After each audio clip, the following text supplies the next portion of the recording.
Good afternoon, ladies and gentlemen, and I'd like to welcome you to this week's edition of the Nonprofit Culture Success Show, Ask the Experts edition. I'm your host, Russell Dennis. Glad to see you here, and today our program is going to be on strength through diversity and inclusion.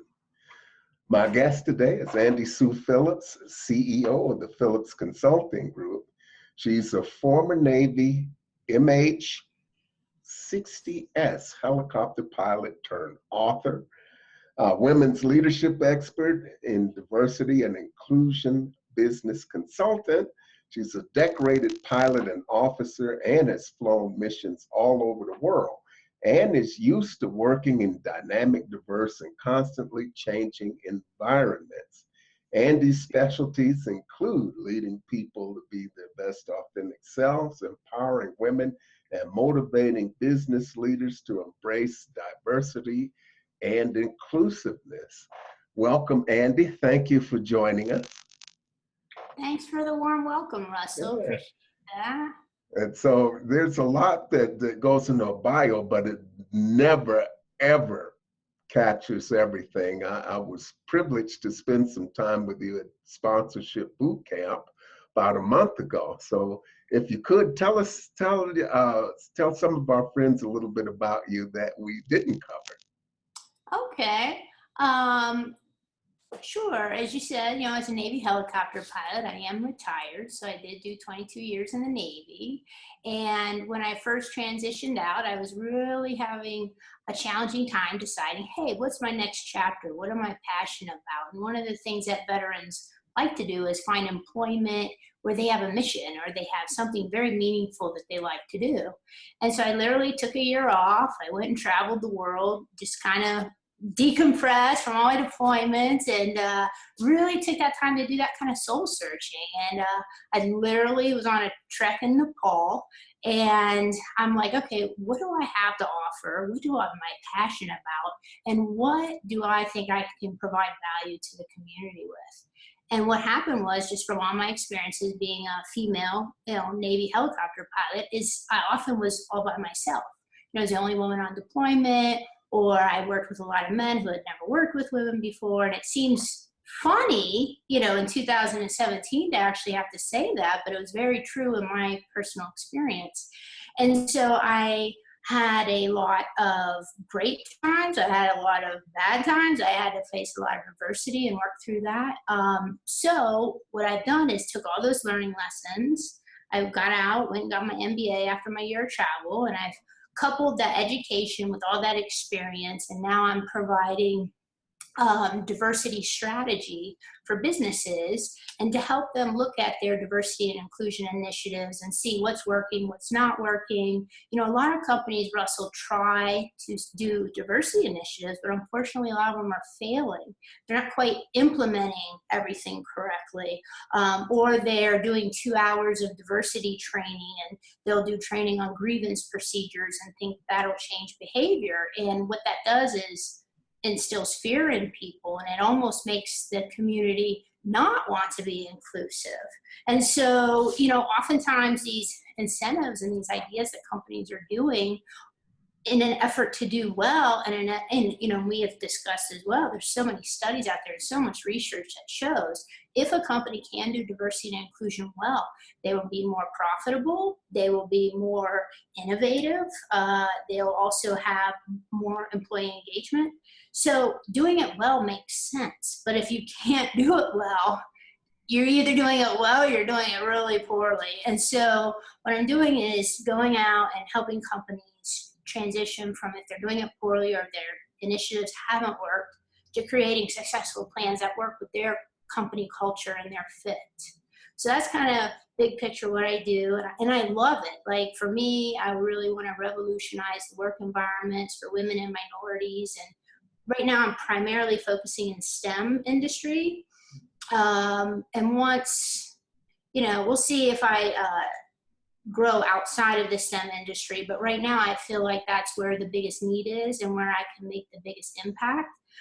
There's so many initiatives out there like Black Girls Code, different initiatives out there where they're really looking to reach into women and minorities and teach them these technical skills. And these are really great paying jobs. And, you know, once they get, Intel is a great example of a company that's really pushing forward and trying to do well with women and minorities. And now their company, because they're doing diversity and inclusion well, is really reaping those benefits. So anyway, so that's kind of a big picture what I'm doing, and some different companies I think are doing well, and you know, what companies can do if they're trying and they're using their HR departments, it's not going so well, and look at getting a diversity strategist on board to kind of help you through that process.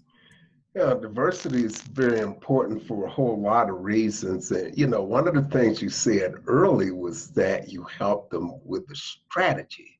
So to me, that means that diversity really doesn't happen by accident, especially if a company has been struggling with it or everyone in the workforce more or less looks the same. So is it true that without a strategy, the chances of them being effective are pretty slim? Yes, that's very true, Russell. If you don't have a good strategy that incorporates the whole leadership team, you're more than likely probably going to fail.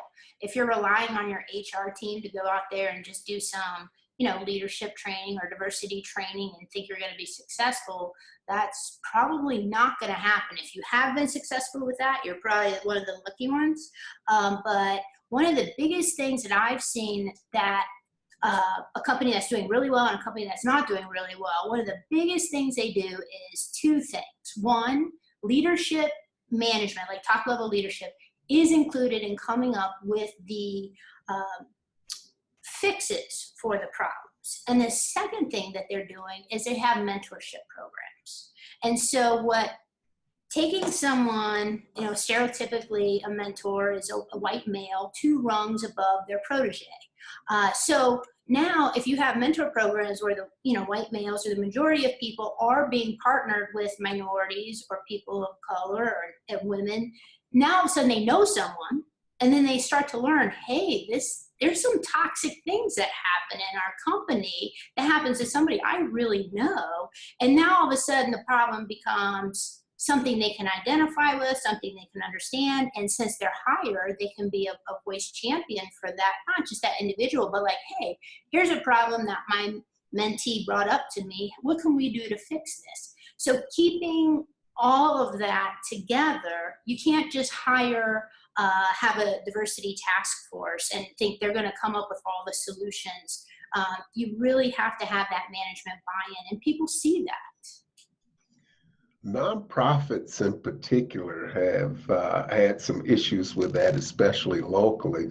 So much so that a few years back, the Denver Foundation conducted an inclusiveness program, and it's been a while. I want to check in with someone there, but they put a very thorough program together for local nonprofits. So I think that some of the things that were occurring in corporate workplaces happen in nonprofit workplaces. And indeed, there have been some statistics released by Chronicle of Philanthropy or Nonprofit Quarterly very recently that said lack of diversity is a problem, especially in leadership with nonprofits. Have you read any of those? I haven't read those articles specifically, but it doesn't surprise me.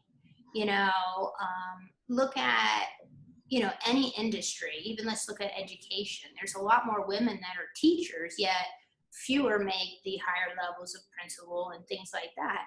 And, you know, I'm sure, I don't have the statistics, I don't want to misspeak, but, you know, I'm sure there are a disproportionate amount of women in nonprofits, you know, and why there wouldn't be more diverse talent at the top levels, you know, that's, you know, it goes into people are people, leadership is leadership, and our societal norms are our societal norms, and that's kind of what we're battling. The other thing we're battling is unconscious bias, where, you know, you're making these decisions based on all of that upbringing and all of that experiences that you've had in your life. And so it doesn't surprise me at all that they're lacking diversity in leadership, because that's kind of across the board what's happening in the US.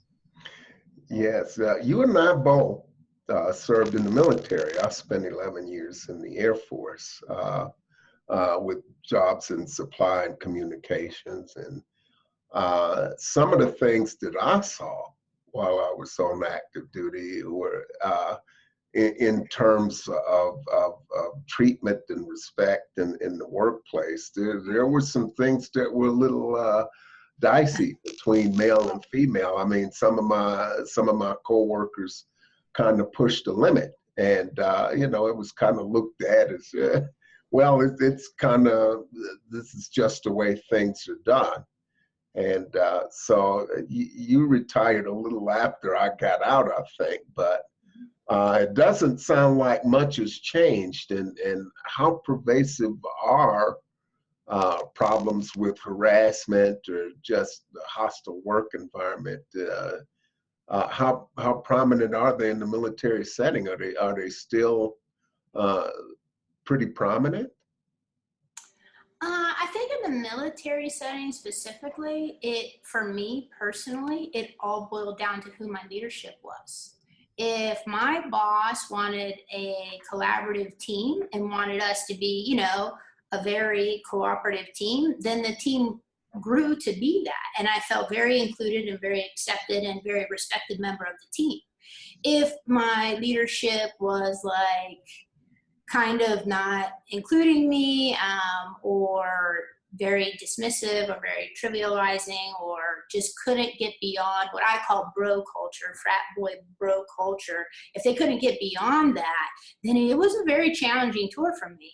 But like I said, I experienced both, and it really boils down to who your boss is. And I think commanding officers, as well as middle level managers, your top enlisted leadership, your middle level leadership and enlisted rank. So whether you're an officer or enlisted, you're still a leader. And so those middle ranks and those upper ranks, you really set the tone for what is going to happen for your team. And on a, just a leadership management standpoint, it makes no sense not to want all of your team engaged and fully mission capable and working well together. So, treating somebody poorly just because of their gender or their race, or maybe, they have a religion or they don't drink a lot, or something like that, just doesn't make any sense to me on a professional level.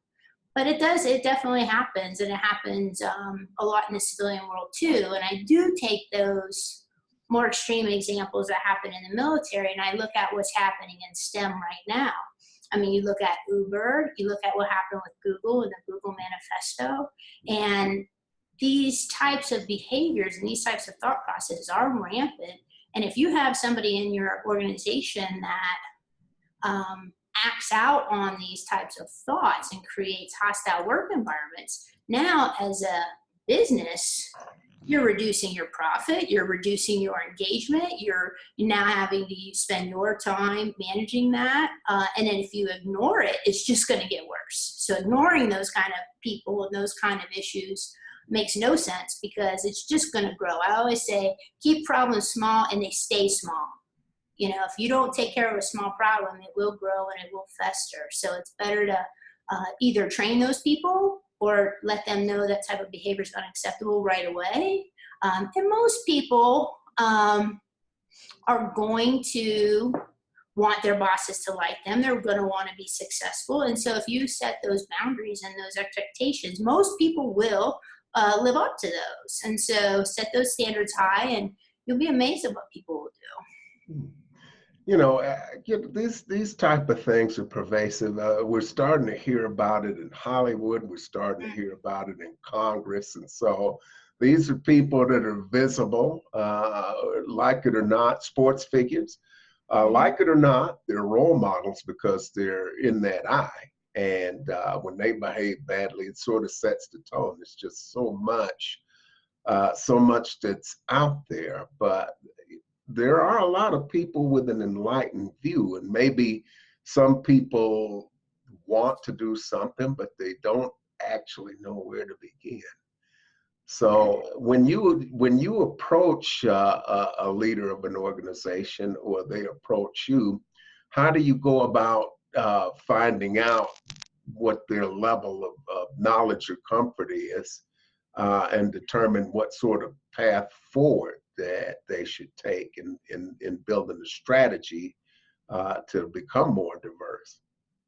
That's a great question, because the one thing I liked about it was you saying, what does the leader want? Making sure you have that buy-in from the top leadership, making sure that you are aware of where their comfort is. For me, I look at progress, not perfection, and I get with the leadership and I find out what they think their issues are. And oftentimes, if I do a survey or focus groups or interviews, then I realize sometimes the problem isn't actually what the leadership thinks the problem is. Sometimes there's a disconnect there. Sometimes there isn't, but most often there is. So I look at that disconnect and I will talk to the leadership about, that particular disconnect. And hey, here's what your people think the problem is. Here's what you think the problem is. And in a perfect world, we try to solve both people's problems, or both sides of that coin. And what I do is, for example, if there's an organization that's very homogeneous, that's looking at trying to implement diversity, maybe they're a small startup and they're growing and they're like, hey, we haven't had the money or the resources to diversify, but now we're ready and we want to. The first thing I'm going to ask that leadership is, what is your culture like in your company currently? And then I'm going to actually go and talk to people and make sure what the leadership thinks their culture is and what the people working there think the culture is, and make sure that's the same. It is very important that you have to have an inclusive and collaborative environment and culture in your company before you try to diversify. I kind of look at it as like a garden. If you do not have good base, you can plant all the diverse plants you want, and if there's predators out there or that soil's not ready for it to grow, they are going to fail and get eaten alive.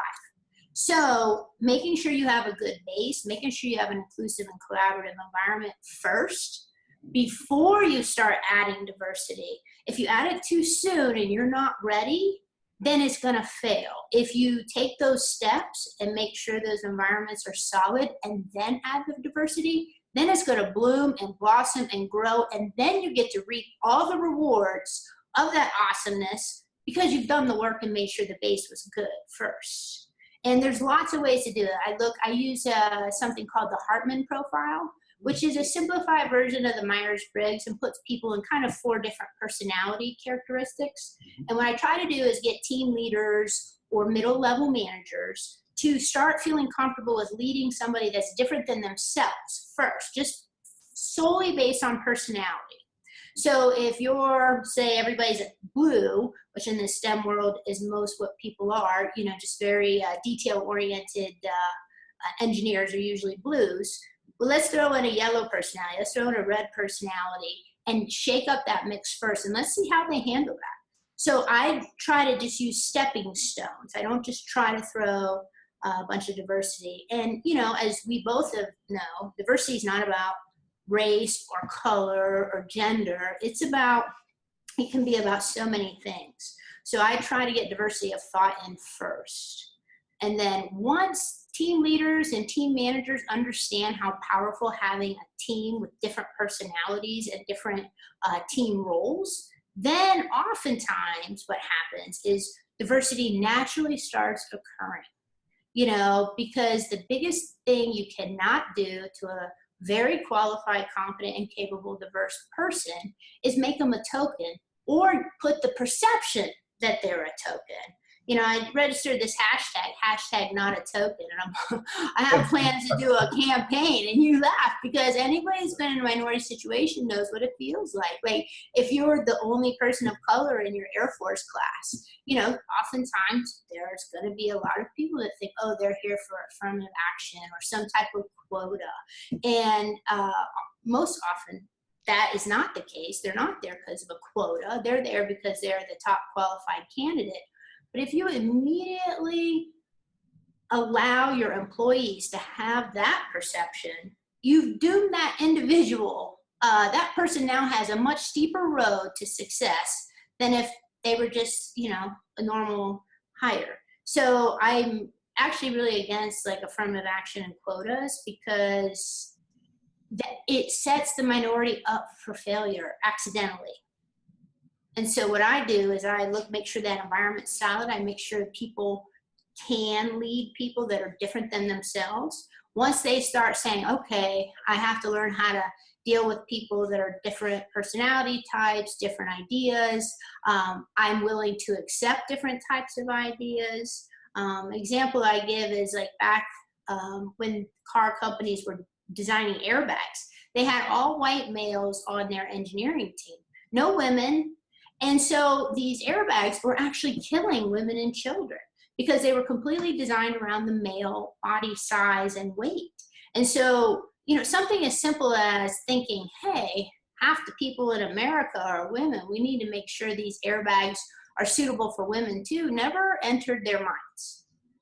All the test dummies were set up to be men. So, just kind of looking at, how things can happen in a vacuum when you have a homogeneous team and vice a diverse team is really kind of scary when you look back at even our brief history and different things that have designed and different things that have really injured and killed different people just based on not having a diverse engineering team. And so that's kind of what I use, those types of examples, and, kind of really drive home to those middle level managers, because like you have your nonprofit statistics, but one of the statistics I have recently was 45% of women leave their STEM job within 1 year due to what they perceive as a hostile work environment. And so, that is substantial. Why? You're hiring people, you're onboarding people, you're taking the time to train those people, and then you put them in a work environment where they're not even being welcomed, let alone hostile. So, making sure your culture is right is the first step. Yeah, culture is a word that a lot of people don't grasp, but it's really the tone, it's the atmosphere in a way of where you are. And so diversity is not just about gender or race. There are a whole lot of things that go into it. Now, I've worked in some very diverse environments. I worked for a Native American tribe, the Aroostook Band of Mi'kmaq, for many years. In the state of Maine, where the total minority population of all minorities combined was under 2%. Our workplace was very diverse. There were a lot of Native Americans. They hired people based on merit. And so it was an environment that many people flourished in. And it's very inclusive. And I did get some opportunities to do some things and take on some challenges that I would not have gotten working as a development employee in other agencies, government agencies or nonprofit agencies. And so a lot of times you don't know what people can do if they're not afforded an opportunity. And I love the use of colors to really look at the work styles. And I think that a lot of people have no idea what these basic working styles or thinking or styles are relating to people. And if they've got no diversity, just learning how people work. You got data-driven leaders who they just want the numbers, and if you've got task-oriented people, they're going to alienate their creatives, and it's really tough to get wrapped around everything that diversity entails, because we've got to have conversations about age, as well as social economic background, where they come from. When you look at quotas, I think affirmative action was put out to try to make sure that people got a fair shake in the workplace. And I don't know that works today, or that it worked as intended. And so it's really important to have these discussions. So having looked at the leadership styles and the personality traits, that's where you're starting people that don't really have a good background with diversity. But when you find a company that is just really on that bottom rung for diversity and inclusion, what motivates them to come to you in the first place? Do they come to you with an understanding that something's not working, or are you referred to them, or how do you come in contact with them? Well, I live in Boulder, Colorado, which has an amazing entrepreneurial scene and tech scene. So it's super easy for me to find people and have these discussions. There's probably a networking meetup every single night here in Boulder, Colorado. So that's the easy part. I would say for larger corporations, the biggest driver is return on investment and wanting to increase their profits and their shareholder values. So they're more the data-driven leader. And these discussions are taking place now, like how can we improve our diversity, and is it something we even should have to do, and things like that. And there's a bigger discussion. There's a movie called Code, Debugging the Gender Gap, which I thought was a phenomenal movie that really looks at some of the pipeline issues, like if you're the only woman in a computer science class, how is that, instructor or that teacher, educating you, or if you have group assignments and it's hard to get a group together. So, there is a pipeline problem, but now I think as America, we're starting to fix some of that. But I would say the majority, or the number one reason that companies come to me is because they're looking to be more profitable, and they understand that, just like the airbag example, it makes sense whether they're making an app or whether they're creating a website or they're creating some kind of a technical product, to have diverse people using their product to give them that feedback. And so even if it's to increase who their customers can be, or making sure they're serving all of their customer needs well. But I would say profitability is the number one reason. And also just making sure they have a good culture. So if they grow really fast, like Uber did, and have all this culture problem, it's easier to fix when it's small. But that's pretty much the main reason. Just wanting to serve their customers and wanting to make more money. Money is a great driver, and here in the United States, we used to have a great edge as far as people in STEM fields. We were to go to a place, and this is still a go-to country to come learn about it, but we're running out of people. A lot of these companies are having difficulty getting qualified workers, and it's kind of strange that having their backs to the wall monetarily seems to be the main motivator. But whatever works, Right.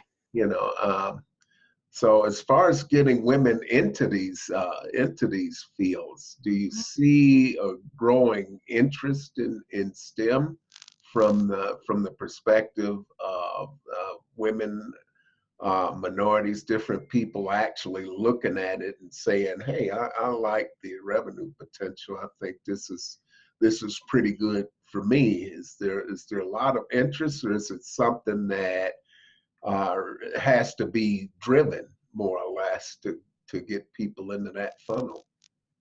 I think, let me just use China as an example. China has a very proactive STEM culture. So people are very encouraged, whether they're men or women, to participate in STEM and those fields. And right now in China, 40% of their engineers are women. 40%. So if you want to just look at just only gender for a second, in China, where they've motivated both genders, hey, if this is a good field to go into, then it's becoming close to balanced, based, on their population. And so I think if there was a clear field for women and men and, people of color to pursue these types of jobs and pursue this industry, and know if they work really hard in college and earn those engineering degrees and earn those tech certificates, that they're going to have a company that they could go work for that's going to really appreciate them.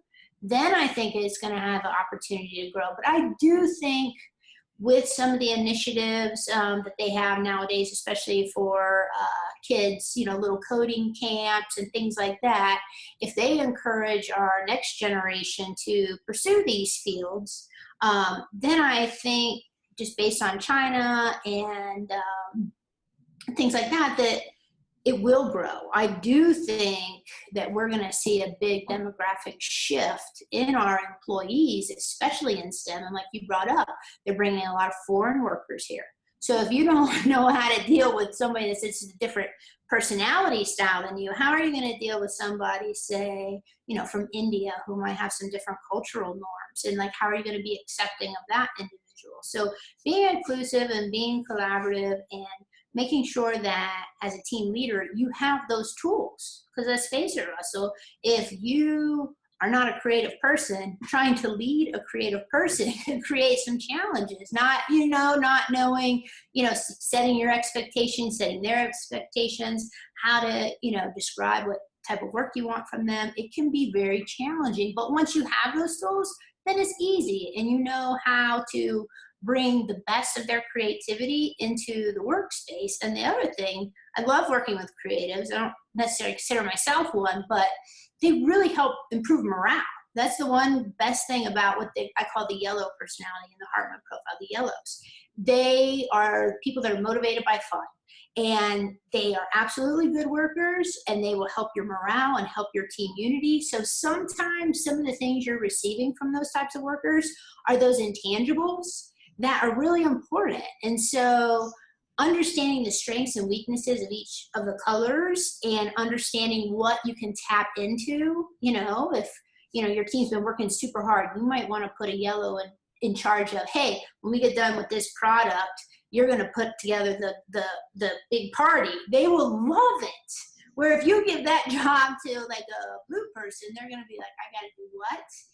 So making sure you're handing out your tasks to the right personality person is really empowering for your team. But also now you are utilizing your team as efficiently and productively as possible. So as any level of manager, I don't care if you're a team lead of just 3 or 4 people, or you're leading hundreds of people or thousands of people, understanding how to delegate that work, delegating it to the right type of people, and making sure all those kind of ideas are heard. If you're the boss and you're, let's say, a red personality, and some yellow comes and says, hey, we're almost done with this product, can we throw a party? You might just completely dismiss that as unnecessary, but being able to stop and hear and say, you know what, that is very important to a yellow personality. Having fun is very important to that person. If they want to have a party, sure, let's do this, but they can be in charge of it. So you don't, and then they're going to be thrilled because now they get to have the party and they get to throw it. So like I said, just kind of understanding the different personalities, who's good at what. And yes, there are some stereotypes here, some big picture generalizations, but as a manager, understanding that is important. And with the Hartman profile example specifically, the whites are your diplomats. So if you have a very challenging customer, or if you have a challenging situation and you have a white, you might want to send them in, because they're just going to naturally be able to hear both sides and be very diplomatic and hopefully, get the contract or whatever that you might need. But but having those kind of just basic tools and basic understandings and how to use those basic tools. And then of course you can grow on them and get more intermediate and more advanced tools. But I find that a lot of leaders don't even have those basics. They don't understand what the strengths and weaknesses are for these different personalities, these basic personalities. And so understanding that first. And then once you feel comfortable with that and confident with that, then maybe bringing another person in, like you're saying, from whether it be New York City or India or wherever you're at, understanding there's going to be some differences here, and that's going to be okay. We'll work through them, and let's figure out how to do that. I think it's great. Well, with nonprofits especially, and we're starting to find out everywhere that relationships are what drives the bus, more or less. Mm-hmm. It determines who comes on board with you. It determines who supports you, writes you a check, Mm-hmm. and so understanding one another and being able to talk to one another in a respectful and civil tone is huge. And when people see people they're not used to, they don't always know how to talk to one another. There's just not enough effort on respectful language. There's alienation, which brings me really to the other half. Is not just diversity. You can have a work environment where everybody looks the same and have a lot of issues with people not talking to one another in a respectful manner and with very little input into how things are done. And so, as a team process, when good leaders build other leaders, uh, Correct. and they know that the more leaders they develop under them, the more things that they can delegate. They set the tone for that success, but they can delegate those things. There's more success that comes along. There are more champions. How many of these firms that you come into contact with have a strong leader personality when you get there? And in other words, you got a few people driving the bus. I'm the boss. It's my way or the highway, and there's not a lot of discussion. How many of these organizations have a culture of top down? Well, in a top-down culture and a very, I would say, competitive culture, like you were saying, even if the teams are all look the same, but there's not a lot of interaction, oftentimes there's a very competitive sales type situations where everybody really is out for themselves. So what I would do with a leadership style like that or a business model like that, again, I would talk to the leader and make sure where they want to go makes sense, and then I'm a good fit for them as well. And like you said, Russell, I think it's very important to speak to people respectfully, but sometimes there are those people out there. It doesn't matter what you do, it doesn't matter what you say, it doesn't matter how good you are, they're going to be a tyrant, and those people are just toxic. And you want to try to, if they're on, say, a board of directors or if they're in a top leadership role, then hopefully you can encourage the other leaders to shield the employees from that individual. If you, let's say they're an expert at something and you just can't get rid of them, but you need that area of expertise. So getting rid of them doesn't make sense for your business model. You can shield the employees from that individual. In a very patriarchal type employer, if this my way or the highway, what I would encourage that person is look at his employees like his children. He will want all of them to be successful in one way or another. And there's going to be some layers of leadership between him and all the employees. So I would encourage him to evaluate his managers or his employees based on their inclusion, their collaboration, and their team performance. Taking the individual out of that equation and making sure, hey, for me to get a raise, these are the areas that I'm going to be evaluated on. So if they're very competitive by nature and they're very individualistic by nature, that's okay. Change what you're going to evaluate them on. I mean, if it's going to be, you're just going to evaluate them on, oh, you made X number of dollar sales, that's the number one thing, and they get promoted or they get the attaboys, then you're encouraging that type of behavior. So what I would do is I would encourage the leadership to look at their evaluation system and not necessarily change the character of their people, because if they're really into sales and they want those go-get-em salespeople, that's what they need. So looking at their needs and how can they get their salespeople to at least start working with each other a little bit and being a little more collaborative, because you don't want everyone just in a swim lane. You do want a team, and it's okay if that team only comes together for little spouts of time or little bits of time. But that's what I would do differently. I would look at what are they evaluating these people on, because they're very self-driven. And if you want them to change, you need to change your evaluation and your promotions or your raises based on what you want the people to start doing more of.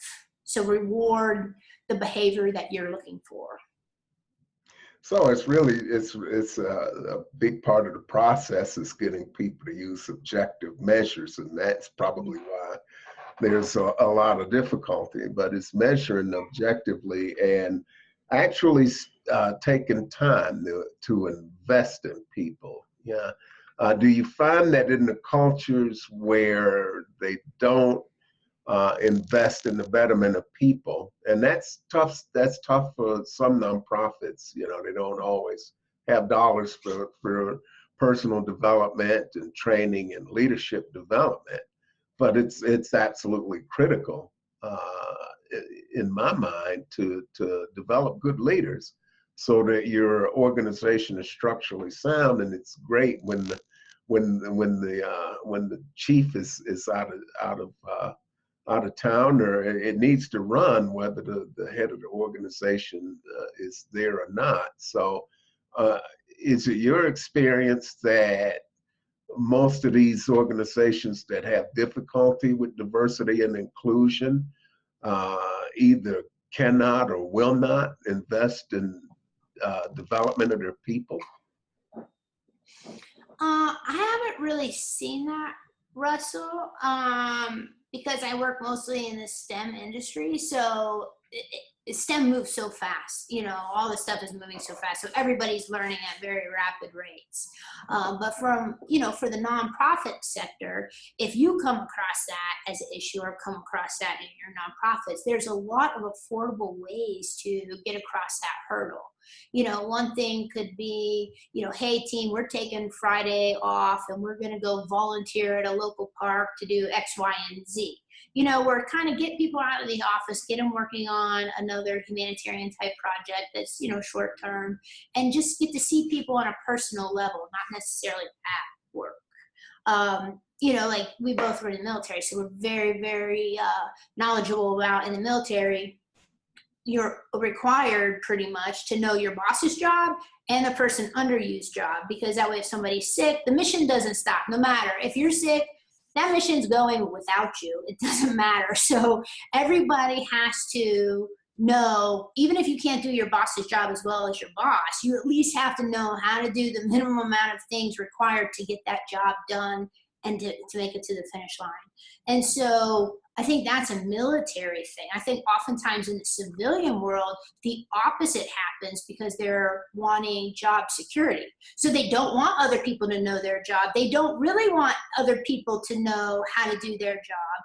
And so the motivation is completely opposite. You know, in the military, we're almost required to know how to do it. Where in the civilian world, it's almost like people are fearful to let other people do their job or teach other people their job, because they want to do their job and they're like, this is my job, I want to do a good job and I want to make sure I have this job. So kind of looking at, you know, especially in nonprofits, because they are on a tight budget, it is very important to kind of cross train or cross, you know, multiply or, you know, be able to perform different types of jobs. I would say the nonprofits should use more of the military style model, where you should be able to do your boss's job and the person's under you's job. And then that way you can build leaders naturally through that. Because if your subordinate knows how to do your job, you're essentially training them. And if, like you're saying, if as a leader, you have trusted people underneath you that you can delegate and really trust that that's going to get done, wow, is that a huge weight off your shoulders?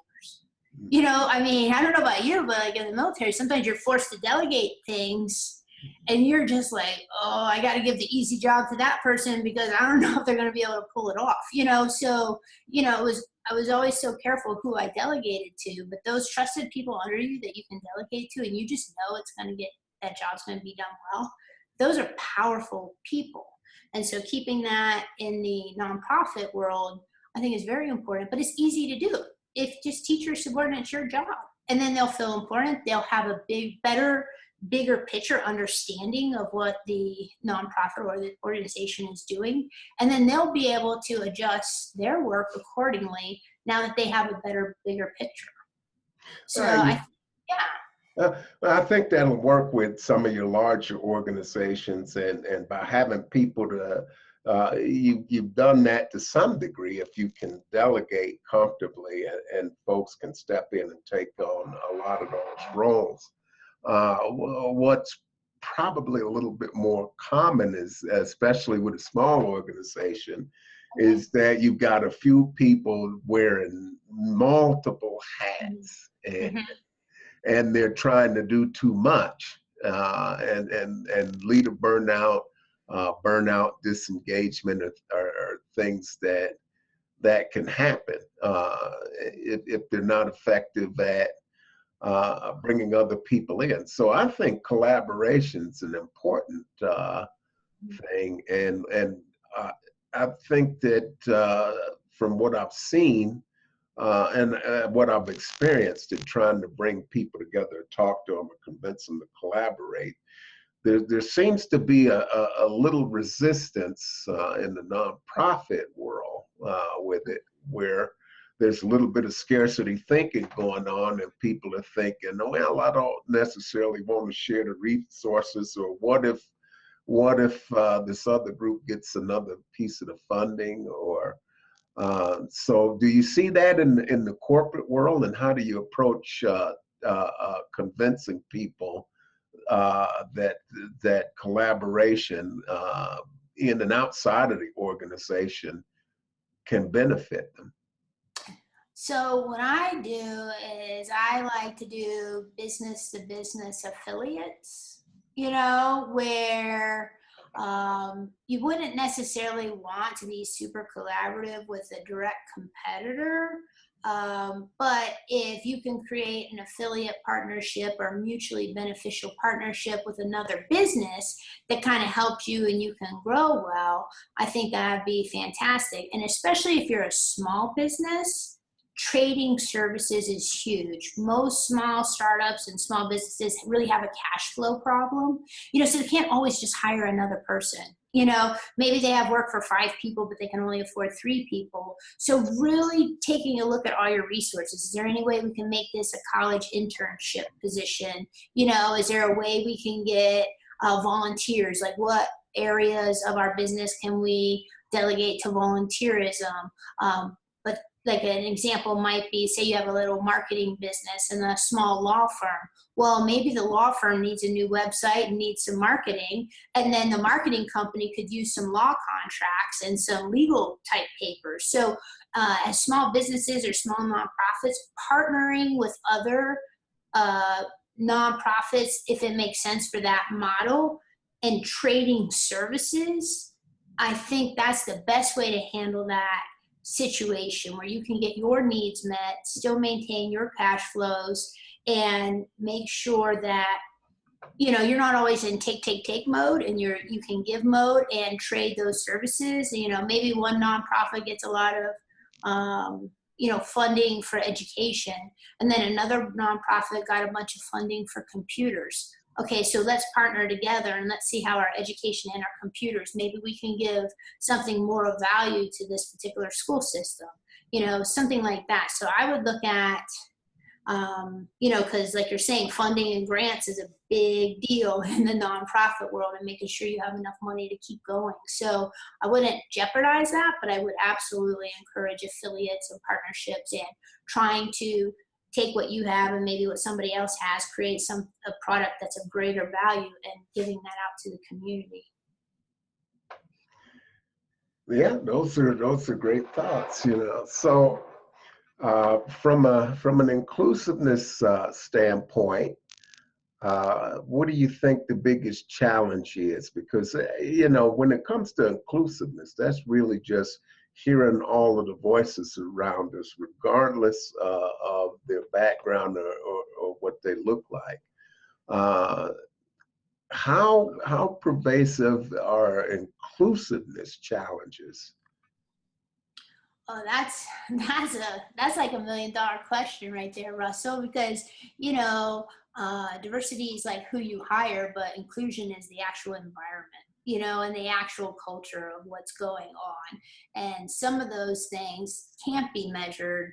You know, they're intangible. Some of them are intangible. Some that you absolutely can measure. But the biggest obstacles to inclusion, I think, honestly, is unconscious bias. And, you know, I was telling this story to a friend the other day, little sidebar. I would say about 50% of the men, so a large percentage, when they say, oh, what'd you do in the Navy? And I say, oh, I was a helicopter pilot. They will literally just stop. They can't even wrap their mind around it. They'll say, you were like a pilot, like actually like in the front seat. Are you sure you had your hands on the controls? Like you really flew the helicopter? And I, you know, as a human being, I just let them ask my questions. So I'm like, well, if they're asking questions, they're at least trying to wrap their mind around this. And, you know, but on a personal perspective, I'm like, what do they think pilot means? And if a man said, oh, I was a helicopter pilot, they would immediately know what that means, you know, but I get that reaction so frequently that I personally think, based on my experience, that that's the biggest obstacle right now to inclusion.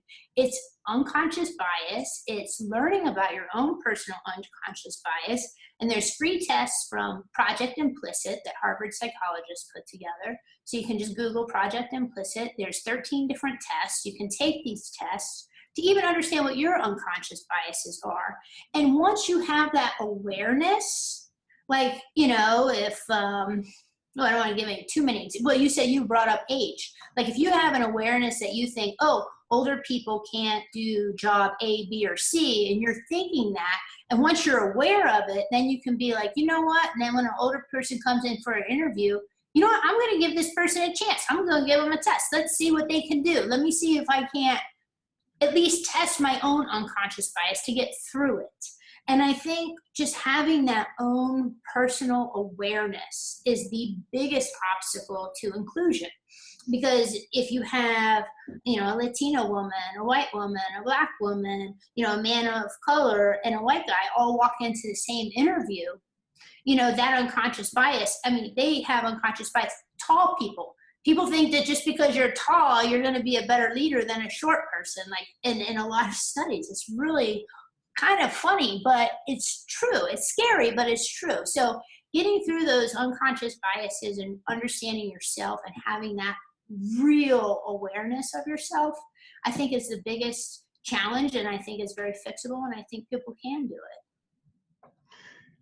What are some tools that, and you mentioned one there, but are there some tools that people can get their hands on that they can use to measure some of these things, just not only the bias, but the work style, the learning style, you know, the temperament, where somebody would be successful, and how would somebody find out if, in fact, their workplace has some problems with diversity and inclusion, if they're not sure? Okay, I'll handle the last question first. So if you think your workplace could improve their diversity and inclusion, I recommend, you know, based on the structure of your company, you know, having the leadership know that you'd like to see this improved. You know, oftentimes people don't want to hear a problem, but if they hear a suggestion or, hey, we could improve diversity and inclusion if we do A, B, and C, you know, oftentimes the suggestions go a lot further. So if you think you have a problem at your company, try that.